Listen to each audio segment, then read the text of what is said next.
Hello students, welcome to my YouTube channel geography Guru. आज हम पढ़ने और समझने वाले हैं क्लास 8 एसएसटी सामाजिक विज्ञान की वर्कशीट नंबर 15 यानी कि कार्यपत्रक संख्या 15 को। आज की वर्कशीट में अभी हम जारी रखने वाले हैं हिस्ट्री यानी कि हमारा अतीत को, और इसमें हम पढ़ने वाले हैं हमारा दूसरा चैप्टर जो काफ़ी दिनों से चल रहा है। दूसरा चैप्टर है व्यापार से साम्राज्य तक। इस चैप्टर में हम पढ़ रहे हैं कि कैसे ब्रिटिश ईस्ट इंडिया कंपनी यानी कि अंग्रेज़ हमारे यहाँ पर व्यापारी बनकर आए थे और यहाँ के शासक बन बैठे। आज की इस वर्कशीट में हम पढ़ने वाले हैं कंपनी की फ़ौज के बारे में, कंपनी की आर्मी के बारे में। कंपनी की आर्मी में ऐसा क्या था कि वो भारतीय आर्मी के ऊपर भारी पड़े, तो ये हम समझेंगे। साथ ही साथ हम वॉरेन हेस्टिंग्स की बात करने वाले हैं कि उन्होंने क्या क्या सुधार किए। तो आज की वर्कशीट भी काफ़ी आसान रहने वाली है। चलिए शुरुआत करते हैं हम।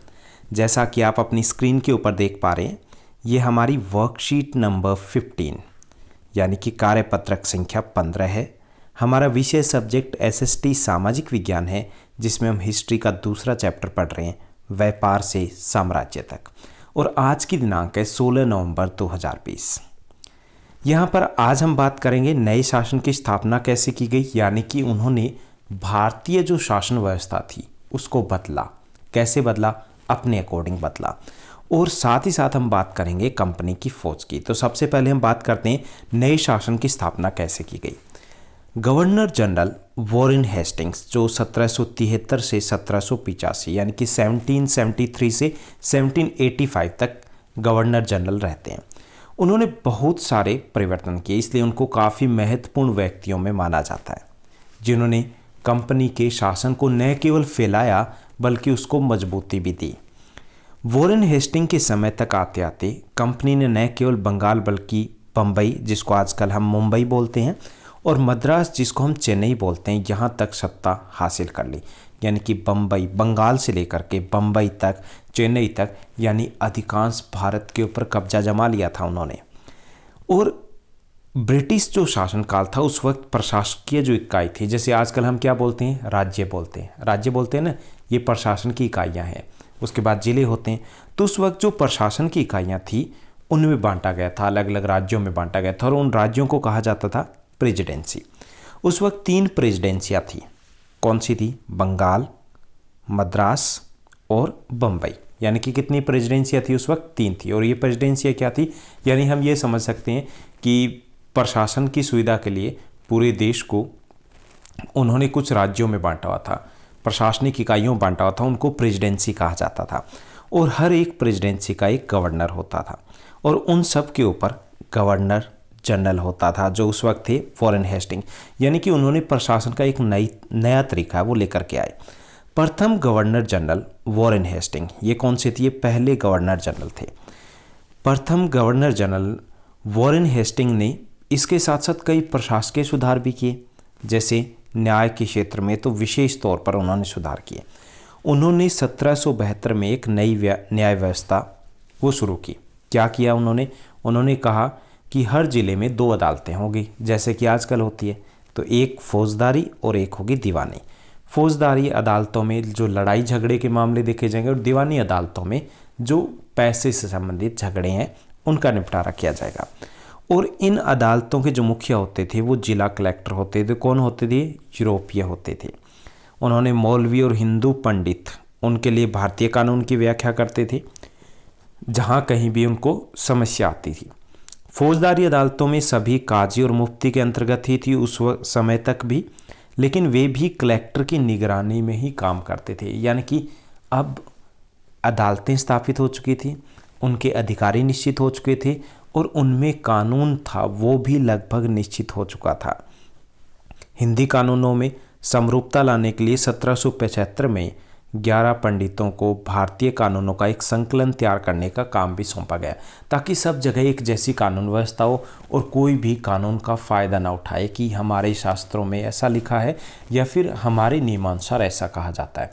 तो उनमें एक रूपता हो कि जो नियम हिंदू परंपरा के अनुसार है, तो उसका संकलन किया गया। ऐसे ही बाद में जो संकलन किया गया था उसका अंग्रेजी में अनुवाद भी किया गया। 1778 तक यूरोपियन न्यायाधीशों के लिए मुस्लिम कानूनों को की भी एक संकलन यानी कि संहिता तैयार कर ली गई, तो ये भी इसलिए किया गया था ताकि पूरे देश में एक जैसा कानून हो। तो प्रशासन के साथ साथ न्याय के ऊपर भी वॉरेन हेस्टिंग ने पूरा जोर दिया और उसमें एक रूपता लेकर के आए, यानी सब जगह एक जैसा कानून। 1773 के रेगुलेटिंग एक्ट के तहत एक सर्वोच्च न्यायालय की स्थापना की गई। कहाँ पर? कलकत्ता में। और कलकत्ता में एक अपीली अदालत, सदर निजाबत अदालत है, उसकी भी स्थापना की गई। यानी कि पूरे देश में पहली बार ऐसा हुआ कि जिला स्तर पर अदालतें थी और उसके बाद सर्वोच्च अदालत थी। यानी न्याय प्रणाली की जो नींव आज हम देख रहे हैं उसकी नींव आज से लगभग 250 साल पहले रख दी गई थी। भारतीय जिले में कलेक्टर सबसे बड़ा ओहदा होता था उस वक्त, यानी कि कलेक्टर की एक पद दिया गया। और कलेक्टर का काम क्या होता, जैसे उसके नाम से पता चलता, कलेक्टर कलेक्ट करने वाला, यानी उसका काम था, मुख्य काम लगान और कर इकट्ठा करना, क्योंकि यही तो आय के साधन थे उस वक्त। तो कर और लगान कौन इकट्ठा करता था? कलेक्टर इकट्ठा करता था। साथ ही साथ जो कलेक्टर होता था वो न्यायाधीशों, पुलिस अधिकारियों, जो दरोगा होते थे, ओके, तो जो दरोगा होते थे, न्यायाधीश होते थे, पुलिस अधिकारी होते थे, उनकी सहायता से कानून व्यवस्था भी बनाए रखता था। यानी कि ये भी उसका कार्य था, लेकिन मुख्य कार्य था कर या जो लगान इकट्ठा करना। उसका कार्यालय कलेक्ट्रेट, जो सत्ता और संरक्षण का नया केंद्र बन गया था। कलेक्ट्रेट होता था जहाँ पर बैठते थे जो कलेक्टर होते थे, और इसने जो पुराना सत्ता के केंद्र होते थे, जो जमींदार होते थे, उनको हाशिए पे ढकेल दिया। हाशिए पे ढकेलने का मतलब अब उनकी उतनी पूछ ना रही। ओके, तो ये था कि कैसे नए शासन की व्यवस्था की गई, नए राज्यों को स्थापना की गई, नए कानून थे वो लिखे गए, और साथ ही साथ नया सिस्टम लेकर के आए। अब हम बात करेंगे कंपनी की फौज कैसी थी। यहाँ पर कंपनी की जो फौज थी उसकी हम तुलना करने वाले हैं मुगल फौज के साथ, ताकि हम अच्छे से समझ पाएं। अंग्रेज अपनी सेना को सिपोही आर्मी बोलते थे। सिपोही मतलब सिपाही आर्मी। जहाँ मुगल फौज मुख्य रूप से घुड़सवार या पैदल सेना थी, जिन्हें तीरंदाजी या तलवारबाजी का प्रशिक्षण दिया जाता था। दूसरी तरफ अगर हम ब्रिटिश सेना की बात करें, मास्केट मतलब तोड़दार बंदूक, मैचलोक यानी कि बारूद को माचिस से चिंगारी देने वाली बंदूक से लैस होते थे। यानी जमीन आसमान का फ़र्क था। चलिए पॉइंट्स में हम देखते हैं, थोड़ा समझना आसान हो जाएगा। मुगल फौज में मुख्य तौर पर प्रशिक्षित घुड़सवार और पैदल सैनिक होते थे, जबकि इसमें ज़्यादातर पैदल सेना ही होती थी। इसमें सवारों का दबदबा था, पैदल सैनिक कम थे। यहाँ पर सवारों की संख्या कम थी, पैदल सैनिक अधिक होते थे कंपनी की फौज में, यानी कि इनके पास घोड़े कम संख्या में थे। यहाँ तीरंदाज और तलवारबाजी से निपुण सेना थी, और वहाँ पर बंदूक चलाने में निपुण सेना, यानी कि भारी पड़ना दिखता ही है, क्योंकि एक तरफ जहाँ तलवार या तीरंदाजी रह गई थी, दूसरी तरफ आधुनिक तकनीक बंदूक आ चुकी थी। चौथा जो अंतर था कि विशाल पेशेवर प्रशिक्षित सेना नहीं होती थी, यानी कि ट्रेनिंग नहीं दी जाती थी, लड़ने का अभ्यास नहीं होता था। इसमें ज़रूरत पड़ने पर किसान भी शामिल हो जाते थे जो सेना बन जाते थे, जबकि यहाँ पर ऐसा नहीं था। सिपाहियों को यूरोपीय ढंग का अभ्यास दिया जाता था, अनुशासन होता था, और जो भी सैनिक होते थे वो पेशेवर और प्रशिक्षित होते थे, ट्रेंड होते थे। तो ये अंतर था मुख्य दोनों सेनाओं में। इसलिए जो कंपनी की सेना थी वो भारी पड़ी थी मुगल और भारतीय सेनाओं के ऊपर। अनुशासित और पेशेवर सिपाहियों की सेना खड़ी करने के चक्कर में अंग्रेज कई बार जाति और समुदाय की भावनाओं को भी नज़रअंदाज कर देते थे। और पर जो सिपाही होते थे वो किसी न किसी समुदाय के सदस्य तो होते थे उस वक्त, और सिपाही कौन होते थे? भारतीय होते थे। तो कई बार ये होता था कि उनकी जो भावनाएं थी वो आहत हो जाती थी। जैसे हमने देखा 1857 की क्रांति हुई थी, किस लिए हुई थी? क्योंकि वो हर किसी को एक नई राइफल देना चाहते थे, और उस राइफल का नाम था इनफील्ड राइफल, और उसमें कारतूस भरने से पहले उनको मुंह से छीला जाता था।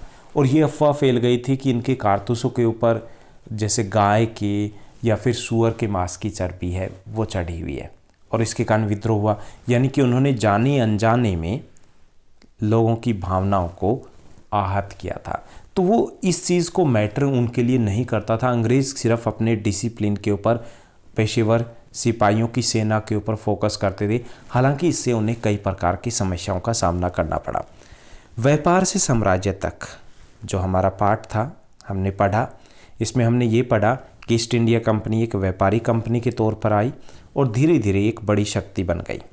शुरुआत में हालांकि ये जो तकनीक थी इसमें भाप के इंजन का जब आविष्कार हुआ तो ये तकनीक और तेज़ी से हुई, क्योंकि केवल 3 हफ्तों में अब जहाज़ भारत पहुंच सकता था और ज़्यादातर अंग्रेज और उनके परिवार भारत जैसे दूर देश में अब आने लग गए थे। और 1857 तक भारतीय उपमहाद्वीप के 63% भाग और 78% जो आबादी थी उस पर उन्होंने कब्जा जमा लिया था और धीरे धीरे जो बाकी हिस्सा था वो भी अप्रत्यक्ष तौर पर अंग्रेज़ों के अधीन में था। तो इस चैप्टर में हमने समझा कि कैसे व्यापारी बनकर आए और कैसे वो शासन बने, शासक बन चुके थे, शासन अपना स्थापित किया था। ओके, तो चलिए अब हम बढ़ते हैं प्रश्नोत्तर की तरफ। आज की वर्कशीट में आसान से 6 क्वेश्चन दिए गए। पहला जो क्वेश्चन दिया गया कि प्रेसिडेंसी का क्या अर्थ है, प्रेसिडेंसी क्या होती है और 3 प्रेसिडेंसी कौन कौन सी थी। तो ब्रिटिश काल में प्रशासनिक इकाइयों को प्रेसिडेंसी कहा जाता था। 3 प्रेसिडेंसी थी, बंगाल, मद्रास और बम्बई। सेकंड क्वेश्चन दिया गया वॉरेन हेस्टिंग्स कौन था। वॉरेन हेस्टिंग कौन था ये हमें बताना है। उसने कंपनी की ताकत फैलाने में क्या भूमिका निभाई। तो Warren Hastings British east India company का प्रथम गवर्नर जनरल था। उसने अपने शासनकाल में बंगाल, मद्रास और बम्बई पर अधिकार जमाकर कंपनी की शक्ति को और बढ़ाया। थर्ड क्वेश्चन दिया गया कि वॉरेन हेस्टिंग्स ने न्याय के क्षेत्र में कौन कौन से प्रमुख सुधार किए। तो पहला, वॉरेन हेस्टिंग्स ने फौजदारी और दीवानी अदालत अलग अलग स्थापित की। दूसरा, उसने भारतीय कानूनों का संकलन करवाया। तीसरा, उसने देश में कलकत्ता में सर्वोच्च अदालत की स्थापना भी की। उसके बाद चौथा जो प्रश्न दिया गया, कलेक्टर क्या काम करता था। कलेक्टर का क्या काम था यह हमें बताना है। कलेक्टर का मुख्य काम था लगान तथा कर इकट्ठा करना। इसके साथ साथ वह कानून व्यवस्था बनाए रखने में भी सहायता करता था। पांचवा जो प्रश्न दिया गया, मुगल और कंपनी फौज में कोई 2 अंतर हमें बताने। तो पहला जो अंतर है, कंपनी की फौज में पैदल सेना की संख्या अधिक होती थी, जबकि मुगल सेना में इनकी संख्या कम थी, सवार अधिक होते थे। दूसरा, कंपनी की सेना प्रशिक्षित यानी कि ट्रेंड और अनुशासित डिसिप्लिन थी, जबकि मुगल सेना में अधिकांशतः अप्रशिक्षित होते थे। किसान भी ज़रूरत पड़ने पर सेना में शामिल हो जाते थे। छठा जो प्रश्न दिया गया, सोच कर लिखिए कि भारतीय जनता सिपाही के रूप में कंपनी के लिए काम क्यों करती थी। तो इसके कई सारे कारण थे। पहला, उस समय राष्ट्र या राष्ट्रवाद की भावना ही नहीं थी कि राष्ट्र क्या होता है, राष्ट्रवाद क्या होता है, देश प्रेम क्या होता है, ये उस वक्त होता ही नहीं था। दूसरा कारण था, शासक अधिकांशतः जनता के बीच में लोकप्रिय नहीं होते थे, वो अत्याचार किया करते थे और उनके अत्याचारों के कारण भी लोग दूसरी सेना में भी शामिल हो जाते थे। तीसरा ये था कि भारतीय जनता को बेहतर वेतन भी दिया जाता था, बेरोजगारी थी, तो इसलिए भी उस लालच में भी भारतीय जनता अंग्रेज़ों की सेना में शामिल हो जाती थी। तो ये थी हमारी आज की वर्कशीट। उम्मीद करता हूँ आपकी पढ़ाई बेहद अच्छे तरीके से चल रही होगी। आपका वेट रहता है कि आप छोटा सा कमेंट करें यहाँ पर। आज आप कमेंट करके मुझे बता सकते हैं कि ब्रिटिश ईस्ट इंडिया कंपनी के प्रथम गवर्नर जनरल कौन थे। साथ ही साथ इस चैनल को लाइक, शेयर, सब्सक्राइब ज़रूर कीजिएगा। Thank you, bye bye, have a nice day.